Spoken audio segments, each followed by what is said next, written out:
जय श्री राम दोस्तों। आज की डिबेट संदीप चौधरी और पवन खेड़ा के बीच होने वाली है। दोस्तों, कोई पार्टी की नेगेटिव इमेज बनाना और अपनी पार्टी की बेइज्जती करवाना कोई कांग्रेसी चमचे व कांग्रेसी प्रवक्ताओं से सीखें। और सिर्फ कांग्रेस ही नहीं बल्कि विपक्ष के जितने भी प्रवक्ता आते हैं, आपने देखा होगा, मेजॉरिटी ऑफ देम वो ऐसे होते हैं जो कभी भी फैक्ट पर बात नहीं करते। वो सिर्फ टेप रिकॉर्डर की तरह 4-5 बातों पर ही बोलते हैं। चलिए देखते हैं डिबेट में आगे क्या होता है। और साथ में अच्छी लगे तो लाइक और कमेंट जरूर करना। चैनल पर पहली बार आए हैं तो सब्सक्राइब करना ना भूलें। धन्यवाद। चलिए शुरू करते हैं। जो आप सवाल उठा रहे थे, शंकाएं जाहिर कर रहे थे, संस्थाओं को घेरे में ले रहे थे, आज थोड़ा संतुष्ट महसूस कर रहे हैं। जो शंकाएं आप जाहिर कर रहे थे उसका कुछ समाधान निकालता दिखा है सुप्रीम कोर्ट। क्या यह कहना गलत होगा? संदीप भाई, आपने एक बात गलत कही कि हम संस्थाओं को घेरे में ले रहे थे। अनुराग ठाकुर भी तो संस्थाओं को ही कल घेरे में ले रहे थे। हम तो सिर्फ एक विधानसभा के कुछ आंकड़े लाए, हमें तो 6 महीने लग गए क्योंकि हमें तो कागजों का जत्था दे दिया। अनुराग ठाकुर को चमत्कारिक रूप से इलेक्ट्रॉनिक वोटर्स लिस्ट मिल गई होगी। 6 लोकसभा 6 दिन में सारे आंकड़े उनके पास थे, तो उन्होंने भी कल संस्थाओं को घेरे में लिया। हाँ, वो अलग बात है कि राहुल गांधी की प्रेस वार्ता के बीच में 2:30 बजे 2:35 पे प्रेस वार्ता चल रही थी। चुनाव आयोग से प्रेम पत्र आ गया, लव लेटर आ गया, नोटिस आ गया।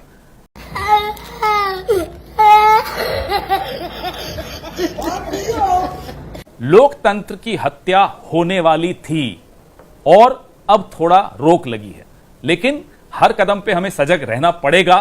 ये पूरी चोरों की एक बारात बैठी है, ये कब क्या चोरी कर ले जाए भरोसा नहीं है। तो माफ कीजिएगा, हम संतुष्ट हैं, प्रसन्न हैं, नहीं, लेकिन वो चोरी के आरोप आप कह रहे हैं तो पलटवार जो बीजेपी कर रही है वो तो पूरा आपका कच्चा चिट्ठा खोल दिया। 1951-52 से लेकर कैसे बाबा साहेब भीमराव अंबेडकर को हराया, इंदिरा गांधी ने क्या वोटिंग चोरी की, रायबरेली में, अमेठी में किस तरह से बूथ लूटे जा रहे थे राजीव गांधी के समय में, वो तो वो चीजें भी पेश कर रहे हैं।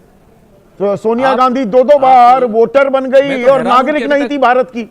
कीजिएगा, ये ठीक नहीं हो रहा सर, आप गलत कर रहे हैं सर। मैं गलत नहीं कर रहा हूँ सर, ये नहीं होने दूंगा मैं। क्या होने नहीं दोगे मतलब क्या है? सर, ये आपत्तिजनक बात है सर। ये मैं संदीप जी, मैं बहुत हैरान हूं कि अभी तक बादशाह अकबर का वोटर कार्ड नहीं आया, उनका लिस्ट में कहां नाम है, औरंगजेब का नहीं आया। पता नहीं ये सिर्फ अभी 50 साल के पीछे ही रुक गए।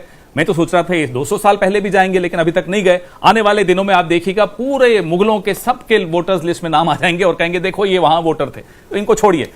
रही बात सोनिया जी की, तो सोनिया जी का पहला वोटर कार्ड कब बना जी? 1 जनवरी 1980। किसकी सरकार थी? पूछिए जरा इनसे। आजकल ये आत्मघाती दस्ता बनी हुई है बीजेपी, खुद ही जाल बुनते हैं, उसमें फंस जाते हैं, उलझ जाते हैं, फिर बैठे रह जाते हैं। कौन किसकी सरकार थी बताइए? और 45 साल पुराना एक कागज निकाल के आप जो पहलू पर आप गौर करवाने की कोशिश कर रहे हैं, क्या जनवरी 1980 में वो भारतीय नागरिक थी? सवाल तो वहां है ना। सीधी सीधी बात है, इसका जवाब मैं क्यों दूं? उस वक्त की सरकार को देना चाहिए जिसने बनाया वो। मुझसे क्यों पूछ रहे हो? मैं तो इनसे आज के सवाल पूछ रहा हूं साहब कि ये एक घर में 80-80 लोग कैसे आ गए? जो जिंदा है उनको मरा हुआ क्यों दिखाया? उसका जवाब आप दे रहे हैं। 45 साल का एक कागज लाके निकाल रहे हैं। हमें नहीं मालूम वो कागज सच्चा है झूठा है, हमें नहीं मालूम। अच्छा, हमको सिखा रिया है। आप तो ये भी कह रहे हैं कि 2024 के लोकसभा चुनाव ही रद्द कर दो। आपने बाकायदा प्रेस कॉन्फ्रेंस की, चुनाव आयोग वाराणसी की वोटर लिस्ट दे। अनुराग ठाकुर ने 6 और फर्जी वोटर का खुलासा किया है, तो उसको आप चुनाव रद्द करवाना चाहते हैं या अब आपकी शंकाएं दूर हो गई या उस स्टैंड पर कायम है? वाराणसी का क्या हुआ? 1 लाख वोट से जीते हैं, रेंगते रेंगते बमुश्किल जीते हैं। आधे दिन तो हार रहे थे। आप ही का चैनल देख रहा था मैं, और अचानक काउंटिंग बंद। मालूम ही नहीं हमें काउंटिंग हो रही थी नहीं हो रही थी। फिर जब काउंटिंग वापस से दिखानी शुरू हुई, प्रधानमंत्री जी जीत रहे हैं। ये जो बूस्टर डोज मिला प्रधानमंत्री को फर्जी वोटों का, हमारे पास पूरा कारण है ये मानने का कि ये बूस्टर डोज फर्जी वोटों का प्रधानमंत्री को मिला। ये लॉजिक आपका थोड़ा गले से उतरने में मुझे दिक्कत दे रहा है। नहीं, अगर इतना फर्जीवाड़ा कर सकते। 1 मिनट पवन भाई सुनिए ना। 1 सेकंड। हाँ बोलिए, करिए बात पूरी। मैं कह रहा हूं कि अनुराग ठाकुर के पास तो सारे आंकड़े मिल गए, उनको तो पेन ड्राइव दे दी ज्ञानेश कुमार गुप्ता जी ने, तो उस पेन ड्राइव से वाराणसी का हमें दे दीजिए। दूसरी बात संदीप जी, ये एविडेंस ऑफ क्राइम है, ये अपराध का सबूत है जो कल अनुराग ठाकुर लेकर आए थे।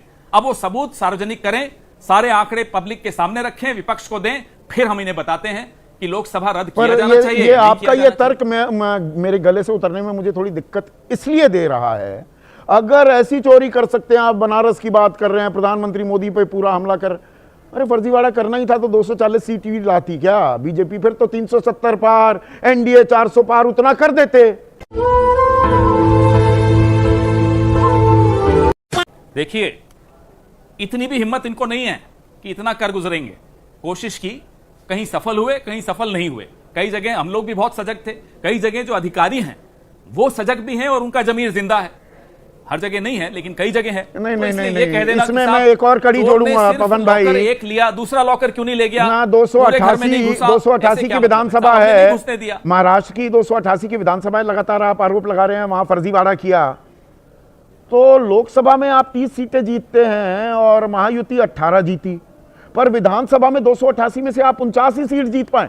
तो मतलब बीजेपी अगर खेल करने पर आती है तो वो पूरा खेल कर सकती है, आधा अधूरा खेल क्यों किया लोकसभा में? करवा ली बेइज्जती। अब मुझे ये बताइए, मैं मान लेता हूं आपकी 1 मिनट के लिए बात। लोकसभा में महाराष्ट्र में 30 सीटें हमें मिली, इनको बहुत बुरी तरह चित हुए ये लोग।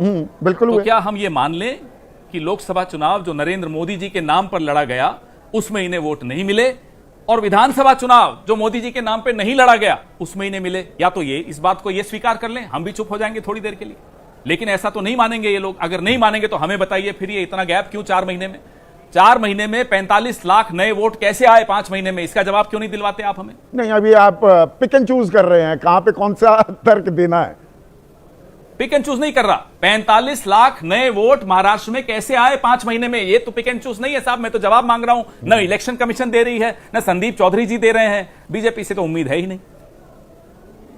अब शंकाएं कुछ दूर हुई है या अभी भी ये जमीन पर कैसे उतरेगा? आधार को पहचान मानने का फरमान जारी कर दिया है सुप्रीम कोर्ट ने, अभी भी इसमें तिये पांचे हो सकते हैं। क्या बड़ा देसी शब्द इस्तेमाल कर रहा हूं पवन? देखिए साहब, बिल्कुल अच्छा शब्द इस्तेमाल कर रहे हो, मैं भी देहाती आदमी हूं, समझ में आ रहा है। सुप्रीम कोर्ट ने अपना काम कर लिया, योगेंद्र यादव जी ने अपना काम कर लिया, वकीलों ने अपना काम किया। चुनाव आयोग क्या अपना काम करेगा? नहीं, चुनाव आयोग ने तो आज राजीव कुमार चुनाव सख्त आयोग शब्दों का सख्त लहजे में कहा कि वोट चोर जैसे गंदे शब्दों का इस्तेमाल करके झूठी कहानी गढ़ने की कोशिश लोकतांत्रिक मूल्यों के खिलाफ है। यह सीधा राहुल गांधी पर हमला था। जो आरोप, अगर राहुल गांधी कह रहे हैं वोट चोरी हुई तो वो गलत कर रहे हैं, अनुराग ठाकुर कह रहे हैं वोट चोरी हुई तो चुनाव आयोग की आंखें भी बंद, मुंह भी बंद, कान भी बंद। मोदी जी के बंदर 3, ये हालत हो गई चुनाव आयोग की। बताइए क्यों नहीं मुंह खोल रहे, आप क्यों नहीं नोटिस दे रहे? जिस तरह तुम वीडियोस देखते हो बेटा, सब्सक्राइब क्यों नहीं करते? इस बार जरूर करना, बहुत पुण्य मिलेगा।